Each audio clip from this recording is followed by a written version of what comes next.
बिस्मिल्लाहिर्रहमानिर्रहीम। अस्सलाम वालेकुम स्टूडेंट। एक्सरसाइज 22.1 जिसका नाम है स्टैटिस्टिक्स हम स्टार्ट करने वाले हैं। स्टैटिस्टिक्स का कॉन्सेप्ट आपको पहले मैं क्लियर कर देती हूँ कि स्टैटिस्टिक्स एक्चुअली होती क्या है।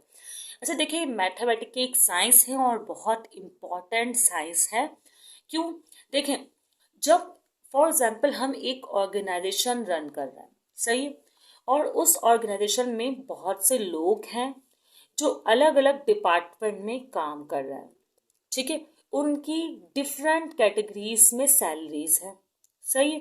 और उन डिपार्टमेंट में जो काम हो रहा है उसका डेली आउटपुट निकल रहा है जो कि थोड़ा सा वेरिएट कर रहा है, मे बी इंक्रीजिंग की तरफ जा रहा है या मे बी डिक्रीजिंग की तरफ जा रहा है।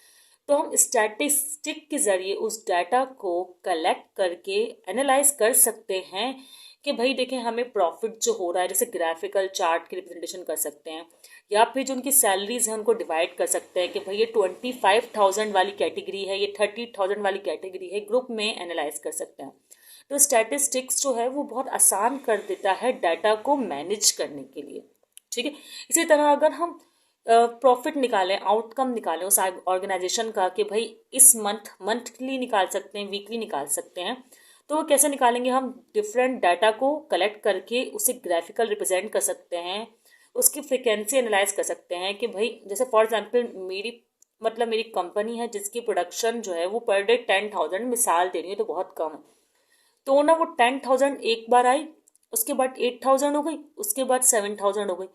तो फिर ना इसी तरह मंथ में यही रहा, 7,000, 8,000, 10,000। तो मैं डाटा में एनालाइज कर सकती हूँ कि 10,000 कितनी बार हुई, 7,000 कितनी बार हुई और 8,000 कितनी बार हुई। तो वो एक फ्रिक्वेंसी आ जाएगी। फॉर एग्जाम्पल मंथ में 12 टाइम जो है वो 10,000 प्रोडक्शन हुई, सही है? इस तरह हम स्टैटिस्टिक का यूज़ करते हैं। बहुत अच्छी मैथमेटिक्स की एक साइंस है। अच्छा, यहाँ पर आपको स्टैटिस्टिक्स को पढ़ने के लिए डाटा की ज़रूरत पड़ती है, ठीक है? अच्छा, जो डाटा की ज़रूरत पड़ती है आपको, वो डाटा कोई भी हो सकता है। जैसे कि मैंने आपको टाइप बता रही, डाटा की प्रॉफिट एनालिसिस हो सकती है, सैलरी की मैनेजमेंट हो सकती है, और भी डिफरेंट टाइप्स ऑफ डाटा, ठीक है? अच्छा, डाटा की दो टाइप्स होती है, ओके? आपके सामने नजर आ रहा होगा एक ग्राफ जिसमें डाटा की टाइप्स दी हुई हैं, सॉरी एक फ्लो चार्ट, ठीक है? देखिए फ्लो चार्ट में क्या है, टाइप्स ऑफ डाटा दो टाइप के होते हैं, एक तो होता है क्वालिटेटिव और एक होता है क्वांटिटेटिव। अब क्वालिटेटिव डाटा किस तरह का होता है और क्वांटिटेटिव डाटा किस तरह का होता है? क्वालिटेटिव डाटा से मुराद कैटेगरिकल, जैसे कि आपको एग्जांपल्स शो हो रही होंगी, gender, religion, marital status, social class, या आईब्रो कलर, या किसी भी टाइप का ऐसी चीज जिसे हम क्वांटिटाइज, मतलब जिसको हम तादाद में नहीं लिख सकते, एक क्वालिटी जिसे आप कहा जा सकता है, सही है? तो उसे बोलते हैं क्वालिटेटिव डाटा। इसी तरह जो चीज जिसे हम मेजर कर सकते हैं, न्यूमेरिकल में लिख सकते हैं, वो कहलाता है क्वांटिटेटिव डाटा। अब क्वांटिटेटिव डाटा क्या होता है? जैसे कि एज, हाइट, वेट, इनकम। जैसे फॉर एग्जाम्पल मैंने आपको जो स्टार्ट में इंट्रो दिया है ना, वो मैंने क्वांटिटेटिव डाटा के लिहाज से ही दिया है, ठीक है? और कुछ भी जैसे कि कोई भी हमने क्लिनिकल ट्रायल्स किए हैं, उनके जो रिजल्ट्स आए हैं, उनकी जो मेजरमेंट्स आई हैं, उन्हें भी हम क्वांटिटेटिव डाटा कह सकते हैं। तो ये दो टाइप हो गए, क्वालिटेटिव और क्वांटिटेटिव, और इसमें इसकी भी सब टाइप्स हैं। वो क्या है? देखिए, क्वालिटेटिव की दो टाइप जो है वो है नॉमिनल डाटा और ऑर्डिनल डाटा, और इसी तरह क्वांटिटेटिव की टाइप्स हैं discrete data and continuous data. अब इन चारों तरह के डाटा में डिफरेंस क्या होता है, देखिए इसको समझिएगा, क्योंकि आपका जो पहला क्वेश्चन है और स्टैटिस्टिक्स की बुनियाद ही इसी बात पे होती है कि आपको डाटा की टाइप पता हो। अब देखिए नॉमिनल डाटा किस टाइप का हो सकता है। देखिए जैसे कि फॉर एग्जांपल मैंने ना ब्लड सैंपल्स कलेक्ट किए, कुछ मेल और कुछ फीमेल्स के, तो मुझे मेल के सैंपल ज़्यादा कलेक्ट हुए हैं, तो मैं ना उस कैटेगराइज कर लूँगी कि भाई मैंने 30 मैन जो हैं वो उनके सैंपल कलेक्ट किए हैं, और इसी तरह मैंने 15 फीमेल्स के सैंपल कलेक्ट किए हैं। तो जो डाटा होगा ना इस टाइप का, जो कि जेंडर को सिर्फ स्पेसिफाई कर रहा है कि कितने मेल्स और कितनी फीमेल्स हैं, तो इस टाइप को डाटा को हम नॉमिनल डाटा कह सकते हैं। इसी तरह मैं जो है क्या कहते हैं, एक स्टडी कर रही हूँ आई कलर पर, और आई कलर पर मैंने डिफरेंट लोगों के जो है सैंपल्स कलेक्ट किए हैं, जिनका कुछ का आई का कलर ब्लू था, कुछ का ग्रीन, कुछ का ब्राउन, ठीक है? अब मुझे ग्रीन कलर आई जो है वो बहुत कम मिली है, ब्राउन कलर आई ज़्यादा मिली है, ग्रीन और इसी तरह ब्लू कलर आई और भी कम मिली है। तो मैं एक फ्रिक्वेंसी चार्ट बना लूँगी। सही है, इस तरह के डाटा को हम बोलेंगे कि हमने कितने ब्लू, ग्रीन या ब्राउन आई पर टेस्टिंग की है। तो इस तरह के जो स्टडी कराएगी, मतलब डाटा जो कहलाएगा, जो कि सिर्फ कलर को कैटेगराइज कर रहा है, जेंडर को कैटेगराइज कर रहा है, तो नॉमिनल डाटा कहलाएगा। अब जैसे दूसरा जो डाटा जिसे ऑर्डर डाटा कहते हैं, ठीक है, ऑर्डिनल डाटा कहते हैं, उसमें क्या हो रहा है, देखें, ऑर्डिनल डाटा को हम इस तरह कैटेगराइज कर सकते हैं कि जैसे कि एक मैंने शॉप जो है ओपन की है, मुझे कस्टमर के रिव्यू चाहिए। चले मैं चैनल की बात करती हूँ कि मुझे रिव्यूज चाहिए, तो इसमें हम कह सकते हैं कि भाई very satisfied, satisfied, neutral, dissatisfied, इस कैटेगरी में मेरे पास कुछ वोटिंग्स आई। और जैसे वोटिंग्स में वोटिंग में सबसे ज़्यादा वेरी सेटिस्फाइड आ गया या सबसे ज़्यादा डिससेटिस्फाइड आ गया, तो इस तरह का ना एक मैं बार चार्ट बना सकती हूँ कि ज़्यादा जो है वो सेटिस्फाइड है या ज़्यादा डिससेटिस्फाइड है, ठीक है, या वेरी सेटिस्फाइड है या नॉट सेटिस्फाइड है। तो एक बार चार्ट की तरह एक डाटा आ जाएगा जो कि ऑर्डिनल होगा, जिसे मैं सबसे लो वाले को स्टार्ट में लिख सकती हूँ, सबसे जो ज़्यादा रिव्यूज जिस चीज़ पे आए मैं उसको एंड में लिख सकती हूँ। तो इस तरह मैं इसको अरेंजमेंट कर सकती हूँ, एक ऑर्डर बन सकता है। तो इस तरह का डाटा कहलाता है ऑर्डिनल डाटा। अगर एक और एग्जाम्पल दूँ तो हम इस तरह कह सकते हैं कि रेटिंग्स लें 1 to 10 पर, तो कितने ज़्यादा 5 स्टार्स आए हैं और कितने ज़्यादा 10 आए हैं, 9 आए हैं, तो इसका भी एक डाटा आ सकता है जिसे हम ऑर्डिनल डाटा के पे डाटा के हिसाब से अरेंज कर सकते हैं। तो ये आपके पास जो है वो टाइप्स हो जाएंगे क्वालिटेटिव डाटा की, ठीक है। अब बात करते हैं क्वांटिटेटिव डाटा की टाइप्स की, वो तो बहुत इजीली आपको समझ में आ जाएंगी। चलिए अब बात करते हैं डिस्क्रीट डाटा और कंटिन्यूअस डाटा की। देखिए, डिस्क्रीट डाटा वो डाटा होता है जिसकी कोई रेंज ना हो, मतलब हमने ये नहीं सेट किया हो कि मिनिमम से मैक्सिमम, सही, एक रेंज ना हो। जैसे कि अगर मैं एग्जांपल दूं जिससे आपको आसानी से समझ में आ जाएगा, the number of students in a class. अब क्लास में जो स्टूडेंट है 38 होल ईयर वही रहेंगे, एक कद्दू का कम हो जाएंगे, इसमें आप रेंज सेट नहीं कर सकते, ठीक है। इसी तरह number of chips in a bag या number of chips in a bag, ये भी आपकी फिक्स कोई क्वांटिटी नहीं है कि मतलब एक वेट वाइज अरेंजमेंट हो रही होती है इसकी, ठीक है। या number of stars in the sky. तो ये इस टाइप का जो डाटा कहलाता है ना वो डिस्क्रीट डाटा कहलाता है। चलो अगर मैं डिफर करूँ कंटिन्यूस डाटा से, तो कंटिन्यूस डाटा क्या होता है, कंटिन्यूस डाटा एक्चुअली वैल्यूज रखता है, जैसे कि कोई रेंज हो बिटवीन हाई टू लो। जैसे फॉर एग्जाम्पल मैंने ना कुछ स्टूडेंट्स की हाइट की मेजरमेंट की, ठीक है। अब मैंने देखा भाई सबसे कम जो हाइट वाला स्टूडेंट है ना वो चलो 155 सेंटीमीटर का, ठीक है। और सबसे जो मैक्सिमम हाइट मैंने डिटेक्ट की स्टूडेंट की वो की मैंने 160 सेंटीमीटर या इस तरह की कोई रेंज, सही। और बाकी जो स्टूडेंट है वो इस रेंज के दरमियान में ही आ रहे हैं, तो इसका मतलब ये एक कंटिन्यूस डाटा है जिसकी एक रेंज है, minimum highest to lowest values हैं, ये कह सकते हैं हम, ठीक है। इसी तरह मैंने टेम्परेचर की मेजरमेंट स्टार्ट की, एक दिन लो था, फिर हाई हुआ, फिर लो हाई चलता रहा, लेकिन मैं सेट कर लूंगी भाई किस दिन सबसे लो जो है वो टेम्परेचर आया है, ठीक है। तो वो लो टेम्परेचर नोट कर लूंगी, ठीक है। तो इसी तरह कभी हाई टेम्परेचर भी डिटेक्ट होगा, तो इस तरह हम एक रेंज सेट कर लेंगे कि भाई मैक्सिमम जो टेम्परेचर डिटेक्ट हुआ है फॉर एग्जांपल वो हुआ है 40 और मिनिमम जो हुआ है वो 26 हुआ है, तो एक रेंज सेट हो सकती है। तो इस तरह के डाटा को कंटिन्यूअस डाटा कहते हैं। अच्छा, थोड़ा डिटेल में मैंने आपको बताया है, इसकी वजह ये है कि आपको कॉन्सेप्ट्स जो है वो स्टैटिस्टिक्स के पता होने चाहिए, कितने टाइप के डाटा होते हैं वो पता होना चाहिए। तो कोशिश तो की है कि आपको मैं समझा सकूँ टाइप्स ऑफ डाटा, इंशाल्लाह समझ में आ गया होगा। चले अब पहला क्वेश्चन स्टार्ट करते हैं जो कि इसी टाइप ऑफ डेटा की बेस पर है। अगर कॉन्सेप्ट क्लियर नहीं भी हुआ है तो अभी हम एग्जाम्पल्स कर रहे हैं और आपका कॉन्सेप्ट क्लियर हो जाएगा, ठीक है। चले भाई स्टार्ट करते हैं कि क्या क्या एग्जाम्पल्स है हमारे पास, सही है। अच्छा देखिए भाई, पहला सवाल है आपके पास, number of visitors in a shopping mall per day for 30 days. देखिए, जो नंबर ऑफ विजिटर्स होते हैं ना, मतलब उसे आप काउंट करते हैं, मतलब वो एक क्वालिटी तो नहीं है ना, वो इतने अच्छी क्वालिटी के बहुत ब्यूटीफुल ब्यूटीफुल विजिटर्स आ रहे हैं, मतलब ऐसा कुछ नहीं है, आपको काउंट करना है, आपने काउंटर लगा देना है। तो जैसे कि अगर पर डे 1000 विजिटर्स आ रहे हैं तो ये काउंटेबल है, जिसका मतलब क्वांटिटेटिव डाटा है। अब क्वांटिटेटिव डाटा में कौन सा डाटा है, डिस्क्रीट है या आपके पास जो है ये कंटिन्यूस है। तो देखिए कोई रेंज वगैरह नहीं होती इसकी। इस तरह का डाटा अगर आपको फॉर 30 days निकालना है तो इस तरह का डाटा आपके पास कहलाता है डिस्क्रीट डाटा। ठीक है, तो आप लिख देंगे डिस्क्रीट डाटा। अब कितनी नंबर ऑफ ऑब्जर्वेशन है, इसने किए हैं ऑब्जर्वेशन 30 days तक, तो इसने एक एक दिन का डाटा निकाला होगा, तो एन जो होगा ना इसका होगा 30। नंबर ऑफ ऑब्जर्वेशन कितनी है, 30 है, तो ये इसका आंसर हो गया। चले और करके देखते हैं।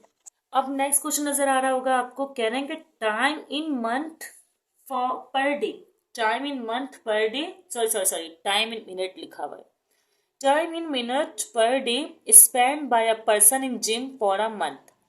अच्छा, आपको ये कह रहे हैं कि टाइम जो है पर डे का, सही है, जो कि पर्सन स्पेंड कर रहा है। देखिए टाइम जो होता है ना मेजरेबल होता है। जैसे कि अगर मैंने 2 बजे मैं भी एक वीडियो रिकॉर्ड कर रही हूँ, फॉर एग्जाम्पल 1 बज रहा है, ठीक है, अब 1 से लेकर 2 बजे तक का मुझे टाइम लगा, तो 1 घंटा ये मेजरमेंट हुई एक तरह से ना। तो अगर टाइम जिम में भी अगर वो मेजर कर रहा है तो वो एक तरह से कंटिन्यूस डाटा हुआ, सही है। 30 मंथ के लिए उसे डेली जो है वो टाइम मेजर करना है, चाहिए, तो कंटिन्यूस डाटा हुआ। और वो उसके बाद ऑब्जर्वेशन कितनी आएंगी भाई, आप मंथ की करनी है तो हम इसे कहेंगे 1, सही है, पर डे के लिहाज से इसे 1 कहा जाएगा। अब देखें 2 तो हमने मेजरमेंट के बेस पे कंटिन्यूस कह दिया। अब थर्ड की बात करते हैं, कहा life in air of 45 car batteries. देखें लाइफ इन एयर मालूम करना है, ये एक तरह से टाइम है। देखिए टाइम भले मिनट्स में हो, भले सेकंड में हो, भले आवर में हो, या भले ईयर में हो, मंथ में हो, सही, टाइम कहलाता है। ये एक मेजरमेंट कहलाएगी, तो मेजरमेंट है और कंटिन्यूस कहलाएगा, सही, तो इसे आप कंटिन्यूस बोलेंगे। ये आपने कह दिया कंटिन्यूस डाटा, सही। और इसकी ऑब्जर्वेशन कितनी कितनी कार की करनी है, अच्छा भाई 45 कार की करनी है, तो ऑब्जर्वेशन हो गई 45, सही, ओके। अब चले फोर्थ वाले की बात करते हैं कि फोर्थ वाले में क्या कह रहे हैं। नेक्स्ट में कह रहे हैं कि electricity consumption in kilowatt hour per day. देखें ये जो होता है ना यूनिट मीटर है, मीटर की मेजरमेंट है, तो एक काउंट हो रहा होता है, काउंटेबल होता है। जैसे फॉर एग्जांपल हम भी मंथली चेक कर लेते हैं अक्सर कि भाई हमारे मीटर में जो है कितने वॉट जो है बिजली, कितने किलोवाट आवर, हाँ बिजली जो है कंज्यूम हुई है, तो इन शॉर्ट से काउंट कर सकते हैं। तो ये एक तरह का डिस्क्रीट डाटा है। आप लोग भी करते होंगे या नहीं करते होंगे, बिल में तो ज़रूर देख लेते होंगे कि कितने जो है यूनिट आपके इलेक्ट्रिसिटी जो है कंज्यूम हुई है। और इसमें आपका जो नंबर ऑफ ऑब्जर्वेशन है वो 2 मंथ तक करनी है, तो आप लिख देंगे n इज इक्वल टू 2, सही। अब अगर फोर्थ की बात करें, weight in kg of 55 students, सही है, इन अ क्लास। देखिए वेट इन केजी मेजरमेंट है, मेजरमेंट एक मेजरिंग इंस्ट्रूमेंट आप यूज कर रहे हैं और उसको मेजर कर रहे हैं, ठीक है। तो ये जो मेजरिंग डाटा कहलाता है ना, ये कहलाता है कंटिन्यूस डाटा, तो इसके लिए तो आप कंटिन्यूस ही लिखेंगे। अच्छा डाटा भी बाद में आगे लिख दिया करें, जैसे कि discrete data, continuous data, discrete data, that's much better, ठीक है। अच्छा अब आप क्या कहेंगे भाई, कंटिन्यूस है, ऑब्जर्वेशन कितनी है, अच्छा 55 स्टूडेंट्स हैं, ओके भाई, तो ऑब्जर्वेशन जो है हम 55 स्टूडेंट्स का वेट कर रहे हैं ये लोग, ओके, तो ये एक कंटिन्यूस डाटा हो गया। अब अगर इसके बाद और देखें तो आईब्रो कलर ऑफ 20 इंडिविजुअल। अच्छा अब यहाँ पर तो क्वांटिटेटिव की बात ही खत्म हो गई है, यहाँ पर बात आ गई है क्वालिटेटिव की। आपको पता है कि आईब्रो कलर या किसी भी कलर या कॉम्प्लेक्शन को हम क्वालिटेटिव में मेजर करेंगे, और आपको पता है कि आईब्रो कलर जो है वो क्वालिटेटिव में तो आ रहा है। अब उसकी भी 2 टाइप, एक तो नॉमिनल है, एक ऑर्डिनल है। अब देखें ये ऑर्डर तो कोई नहीं कि आईब्रो कलर जो आपने 20 स्टूडेंट्स का मेजर किया, ऐसे थोड़ा ना कि कम ब्राउन जो लाइट ब्राउन आइज है उनको पहले मेजर करेंगे, मतलब ये ज़्यादा है। ये एक नॉमिनल डाटा है, कोई ऑर्डिनल डाटा नहीं है, तो आप इसमें लिखेंगे नॉमिनल। और नंबर ऑफ ऑब्जर्वेशन कितनी कितने स्टूडेंट्स का आईब्रो कलर जो है लिखा गया है 20, तो आप लिख देंगे n इज इक्वल टू 20, ठीक है। तो यहाँ पर तो ये आप नंबर ऑफ ऑब्जर्वेशंस भी लिख दी। अब 7 की अगर बात करें तो 7 में कह रहे हैं, 7 नहीं है ये ABCD लिखा हुआ था, पता नहीं मैं 1 2 3 4 5 क्यों लिख रही हूँ, ठीक है। वैसे मैं कोशिश करूँगा एडिटिंग में ये ABCDEF लिख दूँ, लेकिन इससे क्या फ़र्क पड़ता है, क्वेश्चन तो आपके सामने सही नज़र आ रहे हैं ना क्वेश्चंस, लेकिन मैं लिख दूँगी, ठीक है। अदरवाइज क्या है, अदरवाइज ऐसा है कि अब आपको क्वेश्चन जो है आपके सामने है, पढ़ लेती हूँ मैं इसको। ग्रेड्स, आईब्रो कलर तक हम पहुंच गए थे, एफ तक, ठीक है। जी की बात है, grades obtained by 70 students in a class. Grades मालूम करने हैं आपको 70 स्टूडेंट्स के क्लास में। अब जी में कह रहे हैं grades of student in a class ना, तो ये तो एक तरह से ऑर्डिनल डाटा हो गया। ऑर्डिनल, अच्छा एक और बात, अब आपको यार क्वालिटेटिव नहीं, आपको बस grades of 70 students in a class measure करना है ना, तो काउंटिंग नहीं। एक तरह से देखिए ग्रेड्स ABCD ये आता ही ऑर्डर कहलाता है। देखिए A+ जो है वो अपर पे लिखा हुआ होता है, या A+ जिन्होंने स्टूडेंट से गेन किया होता है उसको हम टॉप पर लिखते हैं। फिर इस तरह A ग्रेड वालों को जो है वो सेकंड पर लिखते हैं। तो एक ऑर्डर होता है इसका ना, ठीक है। तो ये एक ऑर्डिनल डाटा कहलाएगा, और ऑर्डिनल डाटा की ऑब्जर्वेशंस जो आपको दी गई हैं वो कहा गया है कि 70 स्टूडेंट्स हैं, तो मैंने यहाँ पे 70 लिख दिया। अब सेकंड जो है वो है रिजल्ट पॉजिटिव पर negative of COVID-19 diagnosis test of 10 people. अब ये आपके पास इस तरह का डाटा है कि देखें, अब हमारे पास जो बाकी के 3 क्वेश्चन है ना वो तकरीबन एक जैसे हैं। पहले तो मैं इसको पहले लिख दूं HI, ओके, और G, ठीक है। अच्छा वो एक जैसे क्यों है, पहले मैं आपको ये बात भी क्लियर कर दूं। देखिए रिजल्ट, आप पहला जो H पे कह रहे हैं कि आपको बताना है कि result positive negative of COVID diagnosis test of 10 people. यहाँ पर आपको बस बताना है कि पॉजिटिव टेस्ट है या नेगेटिव टेस्ट है, डायग्नोसिस हुआ है COVID-19 का, यस और नो की तरह, एक तरह से ना। तो इसका कोई ऑर्डर नहीं होता भाई। अगर मैंने पहले 5 पेशेंट का जो है रिपोर्ट टेस्ट की है, क्या पता उस 5 में से स्टार्टिंग में 5 जो है 3 जो है वो नेगेटिव आ जाए, या स्टार्ट के 3 या 4 जो है पॉजिटिव आ जाए। कोई ऑर्डर नहीं है कि भाई पहले पॉजिटिव ही आएगा रिजल्ट या नेगेटिव ही आएगा। तो इस तरह के रिजल्ट को जो है हम नॉमिनल कहते हैं, जिसमें यस और नो की बात हो। अब बाकी के 2 भी बिल्कुल इसी तरह के हैं। अच्छा डाटा देख लेते हैं, कितने COVID-19 के किए मैंने, अच्छा 10, ठीक है। तो नंबर ऑफ ऑब्जर्वेशन जो है वो 10 है। अब उसके बाद देखिए कह रहे marital status of 30 teachers of a school. अब मैंने फर्स्ट में पूछने गई टीचर से कि भाई आप मैरिड हैं या नहीं है, और बोला नो। क्या पता वो फर्स्ट वाला यस भी बोल देता। तो ये एक तरह से यस और नो वाली जो कहानी होती है ना, जैसे कि पॉजिटिव भी यस और नो वाली ही कहानी। और अगर हम थर्ड वाले की बात करें कि डिस्ट्रिक्ट डोमिसाइल किन का बना हुआ है, district of domiciles of students of your class, तो डिस्ट्रिक्ट अलग अलग हो सकता है, जैसे कोई किसी और डिस्ट्रिक्ट का हो सकता है, कोई किसी और डिस्ट्रिक्ट का हो सकता है। तो ये एक मेजरेबल नहीं है, मतलब ये एक काउंटिंग डाटा नहीं है, ये एक नॉमिनल डाटा है, ठीक है। तो हम इसे भी नॉमिनल कहेंगे। मतलब हमारे पास जो आई है जिसमें हमें मैरिटल स्टेटस पूछना है, टीचर्स का डाटा कलेक्ट करना है कि कितने जो है मैरिड हैं और कितने मैरिड नहीं है, तो इस तरह का डाटा, और कितने टीचर्स का है डाटा, 30 टीचर्स है स्कूल में, तो इस तरह का डाटा नॉमिनल डाटा कहलाएगा, जिसमें यस और नो की कहानी आ रही हो। और डिस्ट्रिक्ट मालूम करना है स्टूडेंट्स का अपनी क्लास के, तो ये डाटा भी नॉमिनल डाटा ही कहलाएगा। और सिर्फ एक क्लास के स्टूडेंट का डिस्ट्रिक्ट मालूम करना है। देखिए ऑफ योर क्लास, आप एक टाइम पर एक ही क्लास में हो सकते हैं ना, तो आपकी ऑब्जर्वेशन एक क्लास से आएगी, तो वो कहलाएगा 1 ऑब्जर्वेशन, ठीक है, ठीक है। अब नॉमिनल इसलिए बोला है क्योंकि इसको हम डिस्ट्रिक्ट को भी कैटेगराइज नहीं कर सकते कि भाई इस डिस्ट्रिक्ट के लोग जो है टॉप पर होंगे, ऑर्डर अरेंज करा गया, इस डिस्ट्रिक्ट के लोग जो है बॉटम पर होंगे। तो ये अपनी अपनी एक अलग स्पेसिफिक स्ट्रेटेजी होती है, तो ये एक नॉमिनल डाटा कहलाएगा, ठीक है। तो यहाँ पर आपने डाटा की टाइप को कैटेगराइज करना सीख लिया है, और बहुत आसान सा क्वेश्चन था। मुझे पता है कि और भी बहुत सारे क्वेश्चन हैं इस एक्सरसाइज में, और स्टैटिस्टिक्स में और भी काफ़ी चीज़ें हैं सीखने के लिए। काफ़ी इंटरेस्टिंग सा ये चैप्टर है, तो आप लोग नेक्स्ट वीडियो भी ज़रूर देखिएगा। नेक्स्ट वीडियो आपको इसके आगे के क्वेश्चन जो हैं फर्दर ग्रुप में करना है, जो भी डिफरेंट क्वेश्चन हैं वो आपको मिल जाएंगे, ठीक है। स्टूडेंट्स अपना ख्याल रखिएगा, दुआ में याद रखिएगा। अल्लाह हाफ़िज़।